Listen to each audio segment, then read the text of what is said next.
최대 정체 시간은 지나가서 다행인데요. 아직까지도 그래도 정체는 길게 이어져 있습니다. 고속도로는 요금소를 중심으로 남양주에서 양양까지 3시간 30분가량 소요되겠고요. 서울에서 강릉까지 4시간 50분, 대구까지는 5시간 25분 정도 걸리겠습니다. 서울 방면 귀경 정체는 오후 5시에서 6시 사이가 최대 정체 시간이 되겠습니다. 먼저 경부고속도로 부산 쪽으로는 총 100km가 넘게 밀리는 가운데 기흥 휴게소에서 남사 부근까지와 입장 부근에서 천안 분기점까지 20km가량 정체되고 있고요. 또 옥산 분기점에서 비룡 분기점까지는 52km 극심한 정체입니다. 이후로도 구간 밀리고 있고요. 서울 양양고속도로 양양 쪽으로는 동홍천에서 내촌 부근 17km 사이에서 가장 많이 밀리고 있습니다. 이전에 강일에서 화도 부근, 또 남춘천에서 춘천 분기점까지 어렵습니다. 또 통영 대전 간 고속도로 통영 쪽으로는 오동터널 부근에서 사고가 났습니다. 이 여파를 받아서 장수 분기점부터 3km 구간 꽉 막히고 있습니다. 목적지까지 안전운전하시기 바랍니다. KBS 교통정보센터에서 김한나였습니다.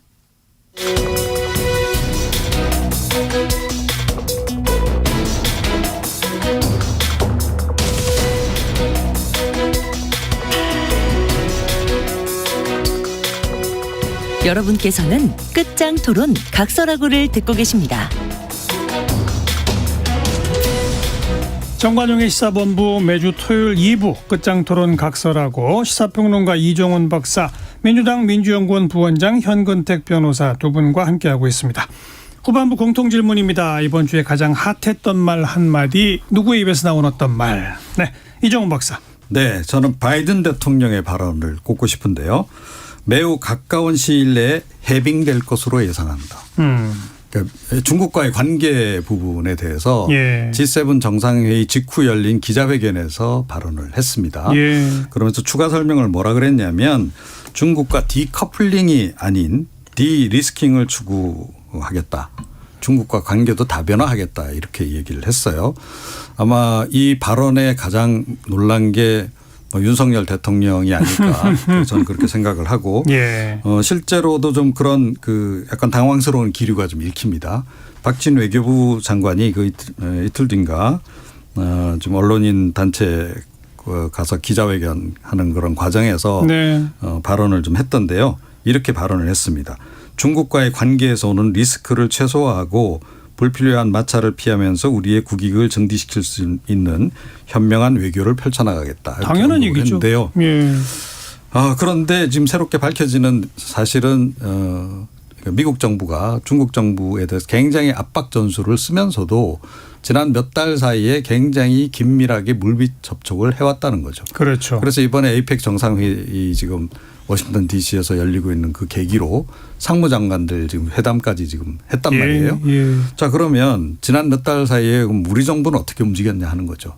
한미일 동맹에 거의 올인하다시피 했고 또 뭐 사실은 좀 불필요한 발언까지 언급을 하는 바람에 중국 정부하고 러시아 정부가 또 발끈하는 그런 상황으로까지 이제 갔었다는 거예요. 갑자기 미국이 이렇게 방향을 이제 턴하면서 우리 외교도 지금 다시 한번 시험대에 오른 상태가 아닌가 이렇게 생각합니다.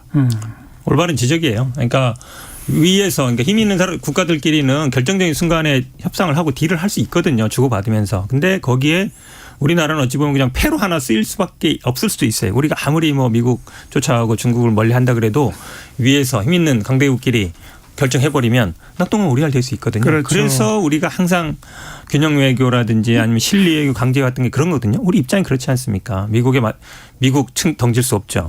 중국 등질 수 없죠. 러시아, 일본과도 균형을 맞춰야죠. 그런데 지금 말씀하신 것처럼 그러니까 뭐 반도체 문제라든지 아니면 뭐 배터리 문제도 다 마찬가지로 미중 간에는 저는 큰 틀에서는 나중에는 충분히 합의한다라고 봐요. 실리를 택하면서. 그랬을 때 우리가 어떻게 할 거냐. 미국만 쫓아가다가 그런 뭐 선택의 지점이 분명히 온다라고 봅니다. 그런데다 사실은 너무 좀 미국 일변도로 가면서 중국 수출이 굉장히 많이 줄어들었잖아요. 엄청 적자잖아요, 완전. 그렇죠. 그러니까 손해 볼 건 지금 다 본 상태에서 미국이 방향 전환한다니까 이제 박진 외교장관 말 들어보면 이제 우리도 방향 전환한다는 거예요. 그럼 이제 중국하고 이제 뭐 정상회담도 추진하고 하겠죠. 그것도 당장 이제 쉬울지 모르겠으나 또 설령 이루어진다 하더라도 중국과 관계가 진전이 돼서 수출이 회복되려면 상당한 또 시간이 걸릴 겁니다. 그 사이에 지불한 이 비용은 다 어떻게 나중에 만회를 할 것인가.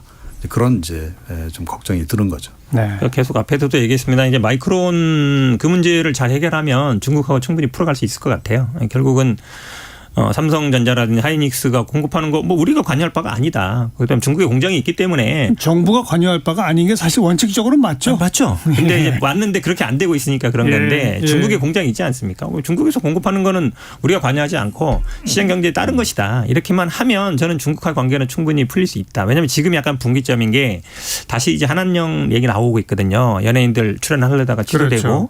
네이버가 갑자기 뭐 차단되고 이러면서 이게 옛날 사드 때 봤던 기시감이거든요. 여기서 제가 보기에는 빨리 어느 정도 입장을 찾은 게 필요하다고 봅니다. 네. 바이든 대통령의 발언 매우 핫한 한마디 들어봤고요. 다음은 현근택 변호사 핫한 한마디. 예, 핫한지 모르겠는데 이게 너무 당연한 말인데 어쨌든 이 원자력 연구원장 주한규 원장이 이분이 굉장히 이제 원자력 친원전론자고 이랬는데 오염수 마시면 안 된다. 이게 왜냐면 뭐 아시겠지만 지난주에 그 옥스퍼드 교수가 뭐 1리터 10리터 마셔도 된다. 이러면서 이제 문제가 됐던 건데 삼중수소가 62배라는 거 아닙니까? 정상치에 마시면 당연히 안 되죠. 누구나 알고 있는 건데 이거를 국회에 굳이 나와서 한 열흘 정도 가만히 있다가 그 교수 초청해서 할 때는 정말 많은 언론에서 나왔고 더구나 지금 여당에서 초청한 그 토론회에서 이 얘기를 하지 않았습니까? 그러면 아마 여당에 있는 분들이나 이런 분들은 좀 눈치를 봤을 것 같고 대통령실이나. 근데 그래도 과학자들은 그냥 팩트를 얘기하면 되거든요. 그런데 그렇죠. 어이없는 질문인데 어이없는 질문에 어이없는 답변을 해야 되는 이런 상황이 저는 굉장히 좀 그런 것 같아요. 자, 그 얘기는 아까 우리 전반부에 좀 네. 나눠봤으니까 이 정도 정리하고요. 김남국 의원 지금 뭐 국회 주변에서 얼굴을 못 보겠다면서요? 네, 저도 뭐 일이 있을 때는 연락하는 편인데 이 일 이후에 한 번도 연락을 안 해봤습니다. 그죠? 네. 그런 가운데 이제 국회에서는 이른바 김남국 방지법, 그래서 공직자윤리법하고 국회법이 만장일치로 통과가 됐습니다. 이거 정말 정광석화예요. 네. 가상자산도 전부 재산 등록하도록 하고 이해 충돌이 없는지 국회에 등록하도록 하고 뭐 이런, 물론 뭐 한계가 좀 있다고는 지적들이 나오긴 합니다만 이럴 거 진작 했어야지 하는 얘기들이 또 나오는 거 아니겠습니까? 사실은 진작에 했어야 되는 거죠. 그러니까요. 이 얘기가 없었던 것도 아니에요. 아니고 그러니까 이 가상화폐 관련해 가지고는 정치적으로도 이미 그 문재인 정부 시절에도 많이 좀 논란이 됐던 적이 있잖아요. 이제 그렇기도 했고 그래서 좀 진작에 그 입법이 이루어졌어야 될 것이 늦어도 한참 늦었다. 네. 그래서 사실은 또 다른 의혹을 제기하는 사람들도 있죠. 어떤 의혹이요? 뭔가 이게 이해관계가 좀 있었기 때문에 계속 그 늦춰온 거 사람들이 아니냐? 계속 늦췄던 거 아닌가. 그런 이제 지적도 나오고 있습니다. 그래도 이번에 통과된 거 보면 저는 이렇게 할 줄 알았어요. 다음에 등록할 때는 등록하자 이럴 줄 알았거든요. 근데 이제 21대 시작할 때부터 등록하자. 왜냐하면 터지면 아마 다 팔아버렸을 거예요. 그러니까 근데 21대 시작부터 5월까지 거래 내역을 다 등록한다 그러니까 그나마 다행인데 이제 문제는 그거는 국회법 조항이잖아요. 그렇죠. 그건 등록을 안 해도 처벌 조항이 없대요. 아, 그렇습니까? 예. 그건 잘 몰랐네요. 근데 이제 문제는 이 가상자산이라는 게 부동산이나 주식은 이 조회가 다 됩니다. 검증도 되고. 근데 가상자산은 예를 들어 뭐 해외가 있다든지 요번에 보니까 뭐 USB에 지갑을 넣어 다닌다는 분도 있더라고요. 넣는다든지 아니면 뭐 다른 사람 명의로 한다든지 이런 거는 사실은 이제 검증이 안 되는 거예요. 실명화를 안 했다든지. 그래서 약간 한계는 있을 수밖에 없다. 라고 보는데 그러면 이거를 어떻게 어디서 검증하고 어디서 이 체크를 확인을 할 거냐 이 부분도 제가 보기엔 좀 논의가 돼야 될 것 같아요. 단순히 그렇죠. 지금 공직자윤리위원회나 국회윤리위원회 갖고는 안 된다. 네. 기존에는 재산이라든지 주식이라든지 부동산을 그냥 제출하면 그거를 이제 확인해 보는 정도였거든요. 부동산은 등기부 떼보면 되고 주식은 증권회사라든지 그 위탁했으니까 찾아보면 되는데 이건 어떻게 확인할 거냐 이 문제에 제가 봉착할 것 같아요. 그래서 제가 요 관련 토론회를 한번 해봤는데 결국은 이게 공직자윤리법과 국회법 정도의 문제가 아니고 이 가상자산 전반을 관리하는 기본법. 이거 지금 이미 뭐 일본, 독일, EU에서는 다 이런 법들이 있다는 거 아닙니까? 그런 기본법이 먼저 만들어져야만 이 가상자산의 발행부터 시작해서 유통 그 전반의 관리를 어떤 식으로 체크할 것인지 등등 거기에 기본 가이드라인이 없은 상태에서는 지금은 빠져나갈 구멍이 너무나 많다. 빨리 그 기본법을 만들어야 한다라는 얘기들이 높더라고요. 네, 맞습니다. 그런데 사실은 이게 가상화폐 초반부터 나왔던 얘기거든요. 그러니까 네. 이 가상화폐가 상당한 그 음성 거래에 많이 좀 악용되는 그런 측면도 좀 있었고 이제 그랬기 때문에 선진국은 사실은 서둘러서 이제 이거를 빨리 합법 체계 내로 끌어들여야 된다라는 판단을 이제 내렸던 거고요. 또 우리도 그런 판단을 안 했느냐? 판단을 했죠. 했는데도 입법 자체는 굉장히 이제 늦어진 거예요. 예. 그래서 이제 조금 전에 말씀드린 정치적인 의혹 얘기가 그래서도 나오기도 하는 거고 뭔가 배경이 있는 거 아니냐. 이제 이런 얘기까지 나오게 되는 건데 어찌됐건 지금이라도 빨리 좀 서둘러서 해야죠. 해야 되는 그런 상황입니다. 그래서 일부 전문가는 뭐 어찌 보면 김남국 사태가 그 공을 세운 면도 있다. 이 법을 좀 서둘러 만들게 만든 이런 얘기까지 하던데 그런데 지금 정작 민주당 내부에서는 이 김남국 사태 등등에 대해서 청년 정치인들이 비판을 하니까 그 청년 정치인들을 또 비판하고 시끌시끌합니다. 관련된 민주당 내 목소리 잠깐 들어보고 이야기 나누죠. 달로부터 공격적, 폭력적 문자를 안 받아봤기 때문에 전화를 안 받아봤기 때문에 그럴 수 있겠죠. 거기 뭐 이재명 대표를 지지하는 분들이니까 이재명 대표의 최측근인 김남국 의원을 공격할 일은 없지 않겠습니까? 그런데 거기에 조금만이라도 약간 비판적인 목소리를 보내면 정말 입에 담지 못할 제가 이거 여기 공개하기도 어려운 그런 내용들의 욕설들이 옵니다. 그거를 지키다라고 하는 거는 정말 뭐 어이없는 일이죠. 모르는 사람이요. 당원도 아니에요. 이런 경우는 사실은 불필요하게 우리 내부 갈등의 요인이 됐지 않습니까? 그래서 우리끼리 사실도 아닌 허위 사실에 기초해서 비판하면 되겠어요. 그리고 외부의 이간질에 놀아나지 말자. 네, 민주당 이원욱 의원의 목소리 또 이재명 대표의 목소리까지 차례로 들어봤는데요. 이게 실체가 뭐예요? 이른바 자꾸 개딸들이라고 지칭되는.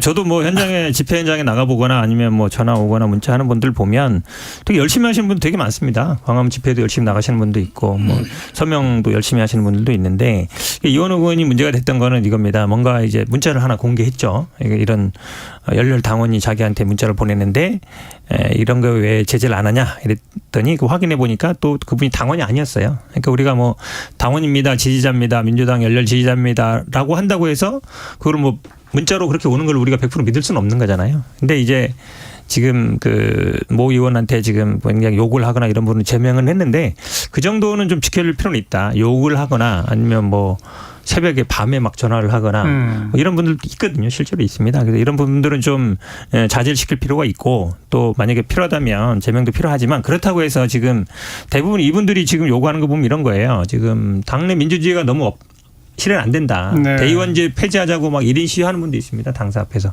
근데 안 되고 있어요. 근데 대의원제 폐지 저는 돈봉투 사건이 가장 중요한 원인이 대의원제가 있다고 보는데 근데 이런 부분이 개혁이 안 되고 있는 부분이어서 이거를 당원들이 요구나 이거를 당내로 끌어들여서 그거를 실현해 나가는 게 중요하지 당신들은 목소리 내지 마. 그냥 당신들은 그냥 선거 때만 나 지지해주고 평상시에 조용히 있어. 이렇게 막아서 될 상황은 지금은 아니다라고 봅니다. 이게 어찌 보면 국민의힘의 태극기 부대와의 관계 속에서의 골치 아픔하고 비슷한 양상 아니에요? 저는 그거에 무조건 반대입니다. 전혀 다른 양상이에요? 왜냐하면 태극기 부대는 사실은 물론 국민의힘을 어느 정도 지지하는지는 모르겠습니다. 당원 가입한 분들도 있고 이러지만 정광훈 목사라든지 본인들의 그 약간 정치적인 목적이 안 되면 그냥 나가버리잖아요. 나가버려서 다루면 안 되는데 지금 이분들은 민주당에 입당한 지 얼마 안 된 분들이에요. 그리고 이분들이 예를 들어 태극기 부대나 이처럼 집단화돼 있냐 그렇지 않습니다. 대부분 파편화돼 있어요. 1대1로. 예. 지금 뭐 제명인의 마을 계속 악마하고 있는데 제명인의 마을도 보면요. 회원이 20만이라 그러지만 서로 얼굴 모릅니다. 오프라인 모임을 안 해요. 밖에 나가보면 많아야 한 5명 6명 이 정도 서로 알고 지내는 사이지 태극기 부대처럼 막 몇만 명씩 모여가지고 자기들끼리 다 소통하고 다 어느 지역 다 알고 그런 사이는 아니에요. 그냥 자발적으로 그냥 와서 지지하는 분들입니다. 어떻게 평가하십니까? 근데 이제 이재명 대표 발언 조금 전에 이제 나왔었는데 이재명 대표의 저 이간질 발언이 또 다른 또 논란을 좀 낳고 있잖아요. 그러니까 저거를 꼭 이간질의 결과로만 볼 수 있겠는가 하는 거죠. 그러니까 내부적으로 일어나고 있는 일인데 그게 마침 뭐 외부에서 누군가 외부 세력이 개입해서 비명계에게 그런 문자를 보내고 그래서 친명과 비명 간의 뭐 갈등을 더 조장시키기 위해서 누군가가 마치 과거 댓글 부대처럼 뭔가 이렇게 활동을 하는 것처럼 그렇게 지금 언급을 하는 거는 조금 접근을 좀 잘못하는 거다라고 저는 생각을 해요. 그러니까 분명히 이제 강성 지지층들이라고 하는 건 존재하는 거고 또 그분들 중에는 흥분해가지고 행동을 또 이렇게 상당히 과격하게 하는 사람들도 많지는 않지만 예, 일부는 이제 예. 늘 존재해 왔고 앞으로도 그럴 거다라고 저는 생각을 해요. 그런데 그게 이제 사실은 주류가 되지 않도록 굉장히 주의를 좀 해야 그렇죠. 된다라고 좀 봅니다. 그러니까 트럼프 대통령 지난번에 뭐 낙선하고 나서 막 그 강성 지지층들이 뭐 의회 점거하고 의사당 점거하고 뭐 그런 일이 있었잖아요. 그러니까 그런 일로 이제 진행이 안 되도록 그 관리할 책임은 그 예. 정치인 당사자에게도 있다. 그런 관점에서 좀 접근을 좀 해주시는 게 좋지 않을까. 또 하나 정치 행태가 변화했다고 제가 느끼는 것 중에 하나는 과거에는요 정말 또 특정 정당의 골수 강성 지지층들은요 자기를 드러내지 않게 그러면서 이른바 전략적 선택으로 중도층에게 좀 이렇게 해야 중도층이 우리한테 와 이런 식의 행동들을 앞장서서 했다면 요즘은 안 그런 것 같아요. 요즘은 강성 지지층이 뚜렷한 자기 목소리를 내는 식으로 변화해버린 것 같아요. 이게 지금 뭐 우리나라도 지난번에 국회 뭐 태극기 부대를 한번 한 적이 있습니다만, 그러니까 지금 소위 말하는 개딸이라는 분들은 대부분 자발적으로 입당한 분들이에요. 그렇겠죠. 누가 하지 않은 분들이 아니라. 그래서 보면은 뭐 20대부터 이렇게 보면은 어머니랑 딸이랑 같이 오는 경우도 되게 많습니다. 근데 그분들이 다른 사람들하고 같이 어울리나 그렇지 않아요. 그냥 가족끼리 오는 경우도 많아요. 예. 그만큼 어찌 보면 정당이라든지 정치가 많이 대중화된 건 맞고, 그런데 이거를 어떻게 그러면은 국회의원이라든지 정당에서 그거를 끌어안을 거냐 이걸 고민해야 되지. 골치 아파요. 자꾸 막는다, 뭐 하지 말아라고 네, 그렇죠. 한다고 해서 되는 건 예, 아니라고 보고 예, 있습니다. 무조건 막을 수도 없고 그럼요. 기술적으로도 못 네. 막고 그렇다고 또 무차별적으로 그렇게 분위기가 험악해지는 걸 놔둘 수도 없고 참 그래서 골치 아픈 문제입니다. 그렇죠. 네. 그런데 어찌됐건 뭐 그러니까 중요한 것은 그 팬덤이 형성된 그 주체인 예. 정치인이 어떻게 대응하느냐에 따라서 이건 많이 달라지는 문제라고 그건 저는 그렇죠. 봐요. 그러니까 사람들은 아무래도 좀 군중 심리 이런 것도 있고 하기 때문에 그러니까 그런 거에 많이 휩쓸려서 일순간에 좀 이렇게 감정적이 될 수 있는 거거든요. 그럴 때 그런 걸 좀 자제시키는 것 이런 것은 어찌됐건 그 정치인의 당사자, 몫이죠. 예, 그렇게 생각을 합니다. 자 여기까지 합시다. 끝장 토론 각설하고 시사평론가 이종원 박사, 민주당 민주연구원 부원장 현근택 변호사 두 분과 함께했습니다. 고맙습니다. 고맙습니다. 네, 감사합니다. 네. 이번 주에 별세했죠. 티나 터너가 그 친구들 엘튼 존 쉐어와 함께 부른 프라우드 메리 함께 잠깐 듣고요. 저는 또 내일 뵙죠. 안녕히 계세요. This next song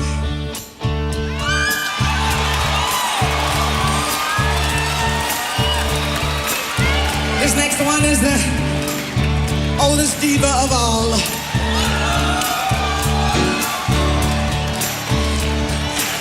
Her name is Mary.